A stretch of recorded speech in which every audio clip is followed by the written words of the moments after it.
So on to Gigi and Lili. Yes, it's time for a completely different tone and note. Yes, Um, I made Theo watch Gigi and Lili. We're gonna spoil both of them a lot. Do you, Lili from 1953 and Gigi from 1958. so do you want to synopsize one and then I'll synopsize the next because we're gonna talk about them together? Yes, we were talking about these together, and I would like to point out that you wanted me to watch Gigi, and I chose of my own volition to watch Lili. You get Let it be extra known. points. Thank you. So which one do you want to synopsize? I want to synopsize Lili. Okay. So Lili is about a 16-year-old woman in France, played by Leslie Caron, whose father has just died and is made her way to a small village where a friend of her father's, this butcher, is supposed to help take care of her now, except this butcher has also just died, and now she has nowhere to go. So a magician, well, first she gets molested by the guy next door, but then a magician sort of takes her to the local circus, the carnival that's in town for however long. That he works for, where he works as the magnificent Mark, I think. Marcus, I forget the name of the actor. But so she goes and she tries to get a job there and ultimately ends up working with the puppeteer played by Mel Ferrar, who has shown up a few times for us lately. And that's kind of the movie. She works for him, and it's kind of about love and what you're supposed to do as a woman, maybe, and as a man, and how you're supposed to just be completely open and just utterly as pure as a bell, so that when you strike it, the note is just so clean. So Gigi is a later film, also starring Leslie Caron, takes place in the turn of the century France, Paris, and famously opens with Maurice Chevalier singing "Thank Heavens for Little Girls," which has not aged well. And Gigi is a young woman who's being groomed to be a courtesan for a family friend, and she does not want to be a courtesan. She's in love with him and wants to get married, and then they do that. And so the reason I had you watch these is that you have recently discovered that the 50s were crazy. The pure joy that exists in appreciating how utterly problematic and absurd and just out there these 50s movies are. You've enjoyed, I'm going to recap real quick. You've enjoyed noirs for having this messed up morality. Only noirs are in black and white and everybody dies at the end and everybody's sad. Yes. I like these because they're bright and colorful and people sing about having memory problems and being thankful for little girls and what they can do for little boys, and they have happy endings. Yes. And it's just messed up. And I had some thoughts about the pair of them, but I think I should let you talk first. So I watched Gigi first and then Lili. So Gigi took me longer to figure out because it's not it's a musical, and it's actually Lerner and Loewe, which I now understand were I guess two men. I don't know, but I don't know that much about them. But they also did The Little Prince, which I think comes out in the 70s and is also very weird and out there. And the songs the songs are not bad. They're just very different for me. And Gigi also has "Thank Heavens for Little Girls, for they get bigger every day," which Maurice Chevalier was probably a perfectly nice man, but is a fucking pedophile in this movie. Just an utter pedophile in Gigi. And so there's that aspect to it. And everything with Maurice Chevalier, I'm sure I'm saying his name wrong, everything with him, the songs he sings and just how he goes about things is just problematic to the absurd. Meanwhile, Leslie Caron and Gaston, well, it's actually Gigi and Gaston. I don't remember the actor's name for Gaston either. They're that's Louise Jordan. They're all French. These are all genuinely French people speaking in what sounds like a fake French accent. But yes, it sounds very phony, very fake and phony. And so it took me a minute to sort of understand what was weird about it, because I was watching it and I'm like, this is amusing. It's Technicolor and the songs are horrible, but wonderful and horrible at the same time. And we get to by horrible, you mean the subject matter, not necessarily musical quality. Yes, exactly. And we get to the end of it, and the two, Gigi and Gaston end up together, and I'm like, why is this is, I'm enjoying this, but what am I really watching? And I thought about it, and I'm like, oh, Gigi is this carefree 16-year-old living and loving her life, except that to be with Gaston, she has to become a high society lady, which is Yeah. everything that she isn't. So she must conform to be happy. Yes. Whereas Gaston is this sort of annoyed rich guy who really only enjoys Gigi and this, like, these poor people who are, poor people are quirky or something, which is problematic, but whatever, it's more interesting than conforming. And so he, he likes them, and he kind of likes the idea of like going out into the beach, and he takes Gigi out to on a weekend vacation somewhere. And he's like, everything is a bore in high society, and he has to conform to high society to be with Gigi. So at the end of the movie, they're in love and happy, but in truth, they are utterly miserable because both of them had to give up who they were as people to But the be with each music other. swells, and we're happy, and it's great. It's just, it took me a minute to get there and realize, oh, they both had to become completely who they were not to be with each other and to be together. And that is utterly horrifying. And it's clearly a happy ending, though. The movie tells you that this is a happy ending. Yes. In truth, though, it's horrifying. It's just horrifying. You cannot be who I love you are. things that are horror films. I love horror films. Gigi is a horror film. Yes, it is. And Lili, so that's Gigi. It took me a minute to get there, and then I got there, and I'm like, yes, this movie is pretty silly and absurd. Lili is out of the gate just like so troublesome and problematic. It like slaps you in the face. Even before Mel Ferrer slaps Leslie Caron, like even before we get there. Because Lili, first of all, met Leslie Caron, who's what, 22 or something? Yeah, she was young, 21 or something. Yeah, again, she's playing like teenagers, even though she's in her 20s. And she's got this horrible haircut, just awful haircut, where it's like her bangs are too high up, and she's got this outfit that's supposed to make her look like a schoolgirl, but she's too big, and like it just makes her look like she's an infant, or something. And she's, she's like attaching herself like full-heartedly, like the purest, like doesn't believe anything bad could happen to this man next door who sells stuff, and immediately he like molests her, and it's like, that's awful. And like the movie just sort of brushes over that, and we move on. And later someone says like, oh, that man wasn't so bad, he had good intentions. And meanwhile, she likes the man she is in love with says that. The man she's in love with says that. The magnificent Mark, who doesn't care about her, she's just a pretty girl for him to sort of like attract the attention of and maybe sleep with. Who knows? Yes. And like she's not worldly at all. And it's like, but somehow the movie presents this as being a good thing. Like she should be this pure and idealistic, and this like willing to give herself up to whichever man so walks by her in that instant. It's as if Cupid is standing on her shoulder, just like poking her with an arrow, just because he's bored and doesn't care, so that the first man she sees becomes who she's interested in.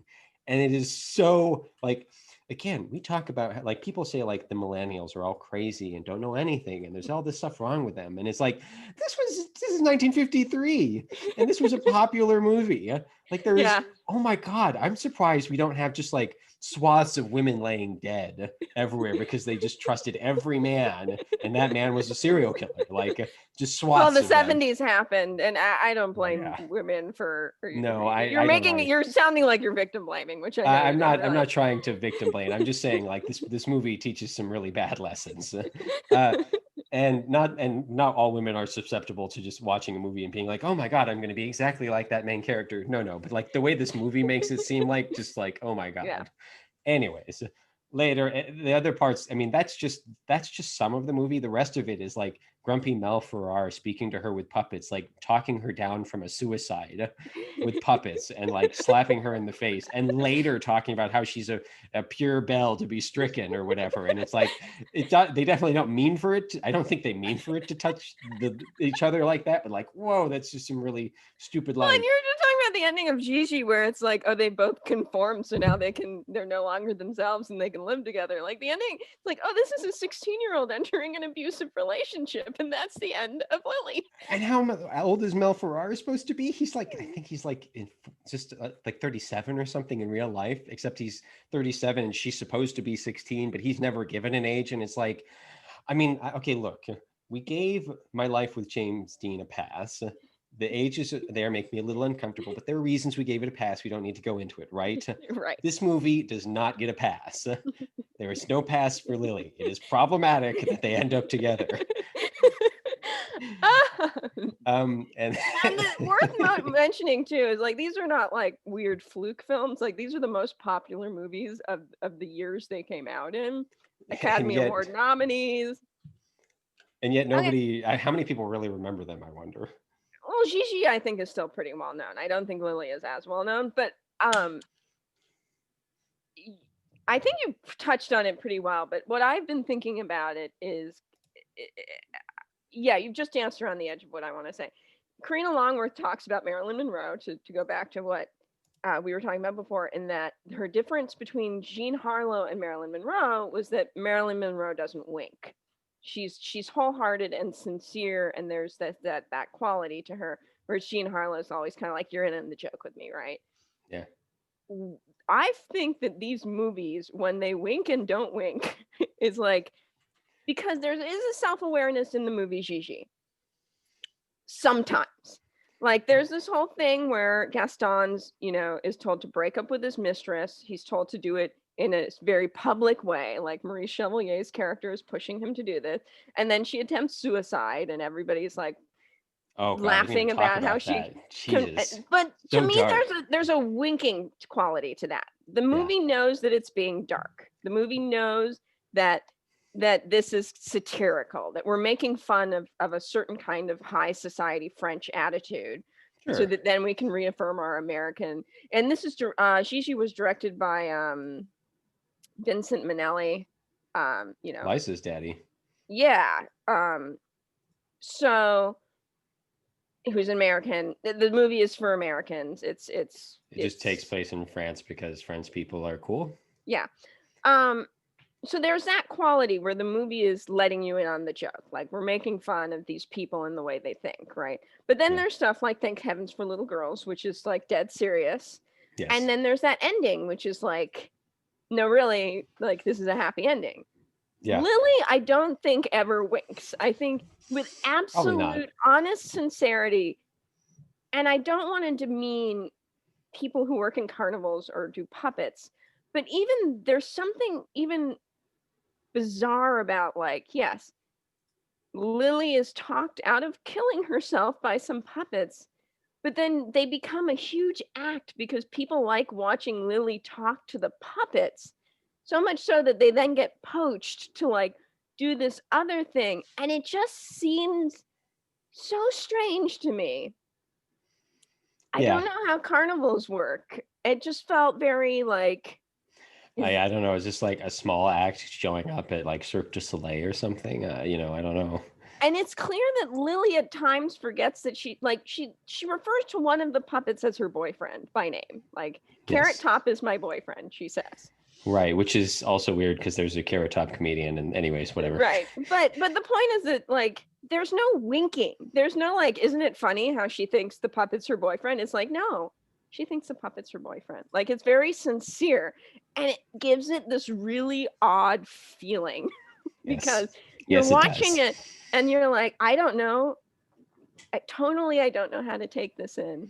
Except for us, we were just like, this is delightful and bizarre. And I love it. I love it for presenting things that just seem unreal as like, I love the concept of a Lily. I love the concept of a woman who's has trouble with reality, but can deal with talking to puppets, and a man who has trouble with reality, but can deal with the world through his puppets, like meeting each other and falling in love. Like that's a fun story. If it were done in a self-aware way, I think I could wholeheartedly, sincerely embrace it. But done in a way where you think that a 16-year-old is entering an abusive relationship with a much older man who and is a little confused about things, I can't love it in a sincere way.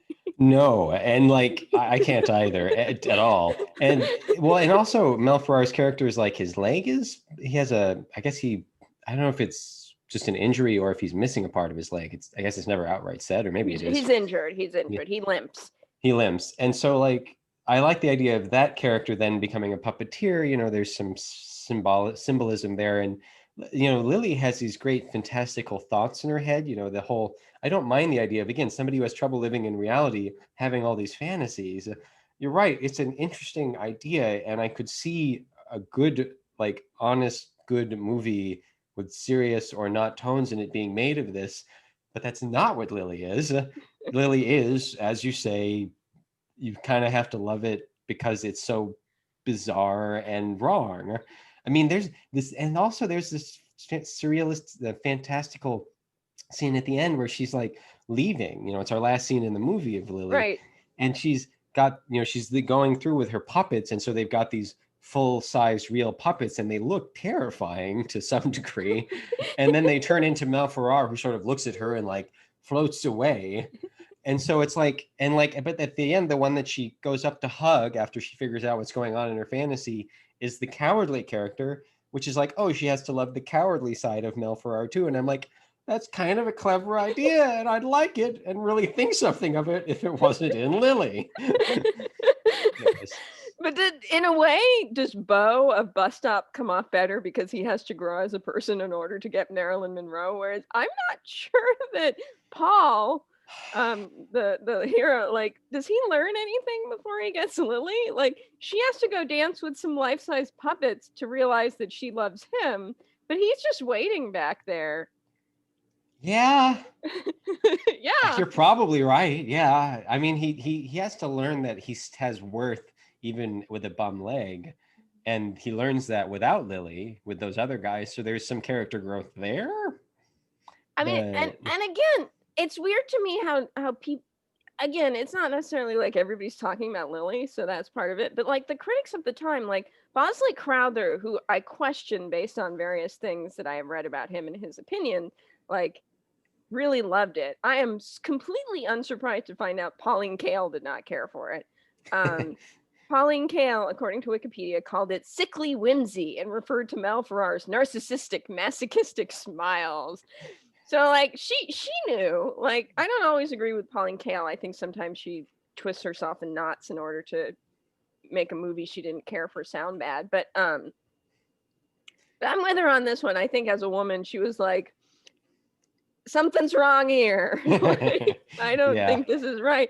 Well, but I'm just so I again with the winking, I'm bemused by the sincerity of something that is so wrong about so many things, and it makes me think about the bad movies where you just see someone sincerely trying to do something and getting everything wrong, except that this was the most highest grossing MGM musical of 1953. So it's not like, some weird. Also, Lily, like, and I don't care about the Oscars really, but like, just to get a taste for the times, like, Lily was nominated and won for Best Music for score. Yeah. And then it was nominated for Best Director, Best Actress for Leslie Caron, Best Writing, again, Best Cinematography. It's not something that didn't, again, it's not what we think of as a bad film, which are these kind of like, made for TV or, never even saw, never made it to the movie theater things from the 80s and 90s. This was a major motion picture. Yeah, and I think Gigi was also Gigi won a record-breaking 9 Academy Awards at the 1959 Oscars, including Best Motion Picture, Best Director, Best Cinematography, Art Direction, Screenplay, Costume Design, Film Editing, Scoring, and song. Objectively speaking, it's a better film than Lily. I mean, it's a movie. Like, it's a real film. Lily is kind of uneven and a little funky in places. Like Gigi, like, I can see why it won those. It's just the everything's so weird about it. So I'm glad you went on that journey with me. I went on the journey with you. I'm glad. I feel like this has been a multi-year project of mine, because like a couple years ago, if I'd shown you these, you would have just been like, I didn't like them. No, yeah. Well, me and I forget, or maybe it was Jill, and I don't know, I was talking to somebody, it was like a year ago, if you had shown this to me, I would have been like, nope, not having it. Yeah. But today I can honestly say that I enjoyed these movies in spite, understanding the problematic nature of them, but just enjoying the pure, I don't know, just the pure something of it. Yeah. No, I mean, if Lily came out now, it'd be like, no. Like, this is not, and it wasn't okay. It wasn't really okay then either, but it's just it's such an We are odd 70 way. years removed from it, and that matters. Yeah.